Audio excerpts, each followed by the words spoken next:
first time in 45 years of history of our event. I'm sorry, you've seen the news. We have to cancel, we have to postpone.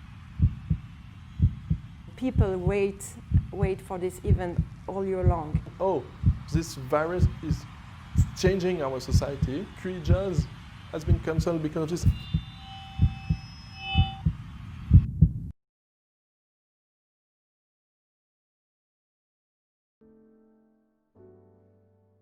The music that resonates through Switzerland and beyond is now silenced because of a global pandemic.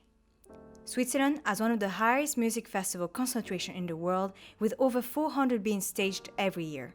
But the cancellation have impacted the regional economy and raised questions about the future of the festivals and musicians. Attracting 230,000 fans each year, the Palio Festival is one of the most famous events in the country. In the quiet village of Lutry, I met Danny Assenstein, programmer and artistic director, who shared with me how the Palio has been affected and has faced the crisis. Everybody is very sad, either not only the fans, also the volunteers, the artists, the suppliers, us, the production team, and also a lot of understanding. People understand that it's not the moment to have mass gathering. We're lucky enough to have now 45 years of experience in what we do, and with those 45 years we also made a lot of errors and learned a lot from our errors, and in relation to this situation now, there's no learning process or progress or learning curve. So there's a lot of government help we requested for. There's no other way, because obviously we don't have any other income. There's no ticketing income. Sponsorship is completely down as well. Most of the sponsoring companies, they also have issue or troubles themselves to keep the operations going. So we cannot sell shares of our company. So we are really in need of help, direct help, to make our company survive, and then we will think of how we will be able to help others. The hotels, the hairdressers, the transport, the food trucks, the suppliers, infrastructure and light suppliers, it's everybody is affected. And we estimate that we generate around 40 to 50 million of value during the festival with all those people involved with it. So obviously the first priority for us is now to make sure our company survives, our event survives, and if there's help left we can distribute, then we will start of thinking where to distribute this help. Is it the artists? Is it the food trucks? Is it the hotels? Is it the suppliers? What we can do as a big event is to fight for the whole industry, fight for help, or fight for new legislation, or fight that new legislation is in our interest and not against us. And that's where we as a market leader can really help the whole industry and also the small event. The only hope we have is if things get back to how they were 2019. So all the gathering of people needs a clear sign now that this crisis will one day be over, to resurrect again.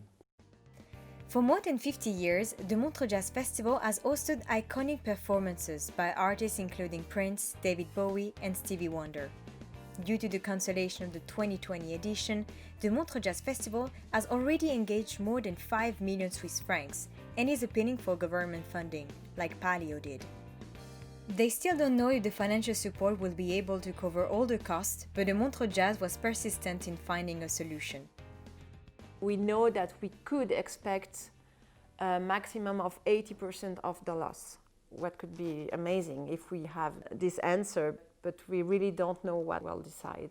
So if it's 50%, it's better than nothing, but of course, after you have the 50% remaining that you have to cover.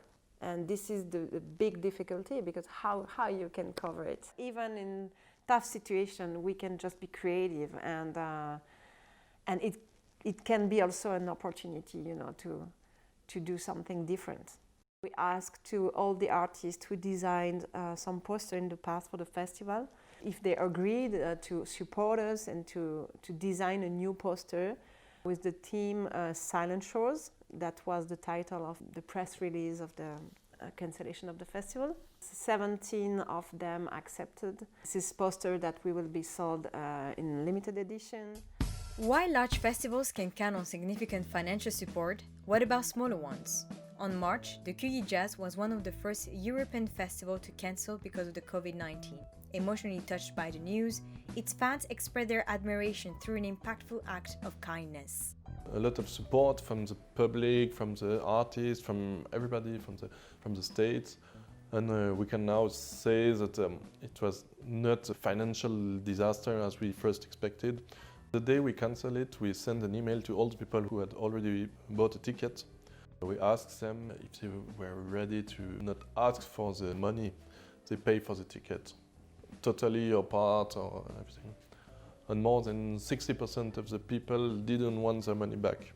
So it was a huge amount of a donation. It was a gift for the festival. Around 1/3 of the expenses we had to do for this edition were covered by these donations. The festival is really beloved. Our public saved us. In case of a second wave next year, the event will only be possible if we're able to maintain social distancing. Is it really feasible? If we have to do a festival where people have to stand 2 meters away, one from the others, it's totally impossible for us. If you have 1,500 people waiting to enter a venue, you have a queue of 3 kilometers. 3 kilometers of queue. Where do you put 3 kilometers of queue? I mean, people are in Lutry. It's totally crazy. During quarantine, live stream has been a good alternative, which could be posed as a solution for festival in the future. It's not our job. It's not what we are doing. I mean, when you broadcast concerts, you are fighting against Liverpool and Game of Thrones. You are fighting against Netflix. We don't have the weapon to fight people when they come to a concert. They live an experience. They share moments, they share emotions, they look at something, they live something they cannot live from the couch or from the bed. However, some small festivals such as Écoute au Vert still wanted to give it a try. The organizers changed their plans and converted their live concerts into a digital experience on Facebook. Stéphane Lilov, co-founder of the Swiss band L'Éclair, was the protagonist of this virtual performance. No, the concerts were well. I mean, for us, it's always a pleasure to play, and our songs have a lot of improvisation, so everything is new. So for us, it's fun. It was really cool, and to play again was really nice. But then to get that tempo for making people dance without no one dancing was really hard. Because we need that intensity in our music, and it comes really from people dancing, and we see people going really, really crazy, and that gives us an energy. We play a style that we like to call exo groove post-internet. Despite the interest from fans, the experience has shown that people are not ready to pay for virtual concerts. Écoute au Vert has been disappointed by the lack of financial income.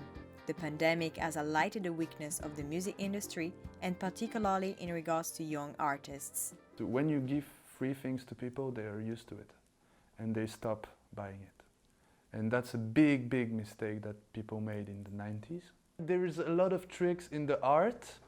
Dancers and actors in Geneva and mostly in Switzerland are really well organized. When they have a show, they get paid for rehearsing, they get paid for the show, everyone gets his money, and it's really professional. And they can prove it. For music, it's a mess. It's like rock and roll, you know? It's like everyone is on the side, and it's a lot of competition.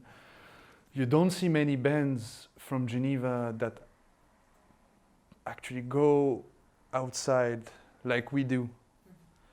And still, it's really hard for us to kind of make people understand that a serious thing comes from younger people.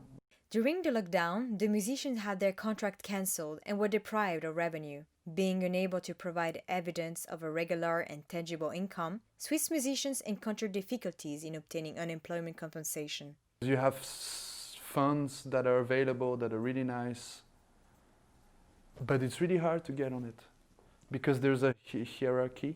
We went to Copenhagen, which is a really big jazz festival, super famous like the Montreux Jazz for over 3 times now, and there is no other Swiss bands that is there, you know. And still we have to fight to get like just that much help to just not lose money. Because of the hierarchy created by the economic chain, musicians are the most affected. The only way to make a living from their passion is to return to the stage. With its 253 stages, the Montreux Jazz is aiming to stay accessible to a larger audience and promote brand new artists. For musicians, it's really, really difficult because, you know, for promising musicians, for example, they want to promote themselves and their music, and now they can't. So it's really tough for them. And that's why we also try to do some initiative with the Montreux Jazz Artists Foundation, because this foundation really helps musicians, promising musicians. So we will try to organize some events in fall to give them the opportunity to perform and to have this promotion opportunity.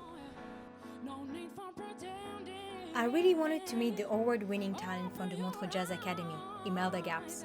Thanks to her concert at the Stravinsky at the age of 16, she is one of the most promising Swiss artists at the moment.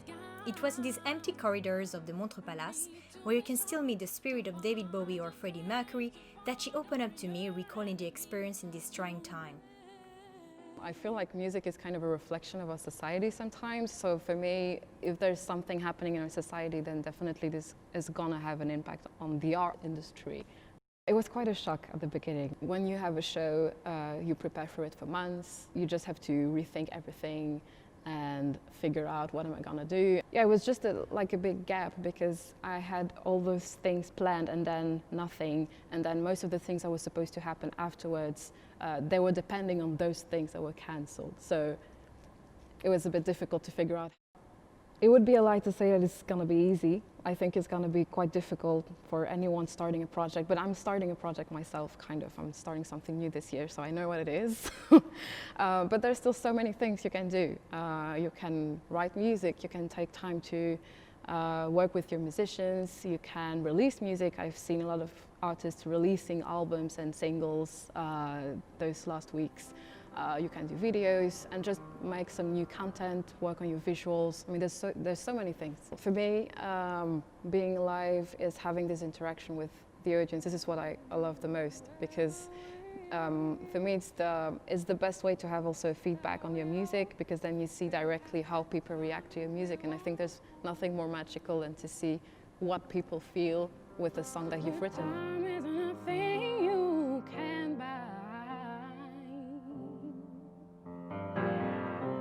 You can get it, but it passes by. You cannot take it back. You can only... The beauty of festivals is to leave it all together. Sharing is one of the secret ingredients that creates magic. But with the pandemic, we realize how fragile the industry is. Our traditional festival format will not take place without the financial support from the government and the public. To survive the next crisis, it is necessary to continue rethinking the future business model and to be open to trying new experiences. Artists have already embraced alternatives and have been enticed by new opportunities. During quarantine, the video game Fortnite opened its platform to artists like Travis Scott for live virtual concerts, creating a spectacular and unique experience for 12 million of players around the world. Stéphane Lilov sees this new platform as an innovative source of promotion. The band Leclerc has just signed a contract with the video game GTA. But whatever solutions may arise, as Freddie Mercury once said, the show must go on.